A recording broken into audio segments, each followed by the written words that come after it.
see the plastic Easter eggs. This is a really good project to upcycle, and it's a super easy project too, people. Took myself a little plastic egg, and I'm not going to do all of these. You're going to need to do about 10 of these. And I have a skewer, a barbecue skewer, bamboo barbecue skewer. Of course, my trusty hot glue gun. Yeehaw, hot glue. And hot glue and a container to hold all of these guys. Now for my project, I just happen to have this little plastic container. I also would use a soup can to use that, wrap the soup can in a really nice decorative paper, and then off you go. And then some yarn. Take about 3 fingers. These are some normal size fingers here. I think that this breed of fingers look pretty nice.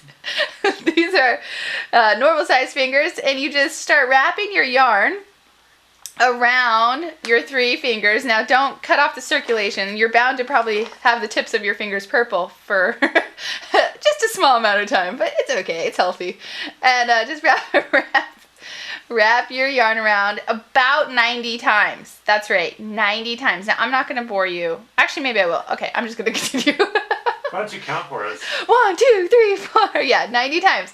Because the more you wrap it around, the puffier you're going to get when you yank it off of your fingers, and your fingers are going to be like, thank God. So that is going to be a lot of fun. And then you're going to get about 8, you're going to get about a foot of string. And then you put it underneath your little nest that you've created. Now just for those of you who have never created pom-poms before this way, you can see that, the little circle where your fingers were right there. You set your string just underneath that, right in the middle of the string, and then tie yourself a knot as tight as you can get it. Blammo! Like that. And then I just put my thumb in the middle and wrap back around and give myself another knot. And how about one more for good measure, people? Alright. And then you just go through all your little loops and start cutting away. And if you want to make it even fuzzier looking, you can take like steel wool. You can take those little steel brushes that you get. I've used those barbecue brushes, and you can go over your yarn and just kind of like rough it up, and that makes it really fuzzy.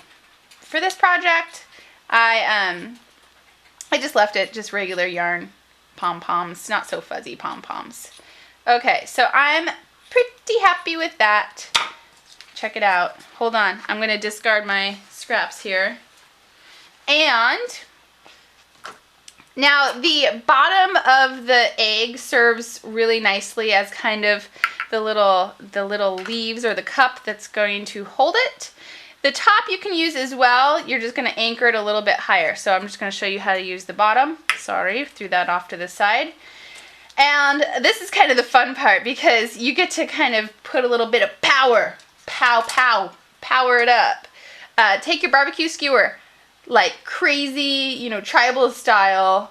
Take your barbecue skewer, put it through the bottom of your egg. All right, you're gonna have to push down. Like that. Now what's kind of cool about these little eggs is that they have a weak point right in the middle of the bottom especially, so you actually can get through that pretty easily. If you don't have an easy time, just take a pair of sharp scissors or a knife. Just do what you gotta do. Just be careful, alright? That's all I have to say. Just be careful. So now it's in the bottom, and now we have to skewer our pom-poms. For those of you who have watched Craftastic Live for the many years that we've been doing this, you've seen me skewer pom-poms on more than one occasion. For some reason, pom-poms and skewers and I just go really well together. I'm just going to give it a little bit of glue on top of the skewer, if not a little bit also on the inside of my little cup here, and then I'm just going to full on skewer the pom-pom on and just push it in.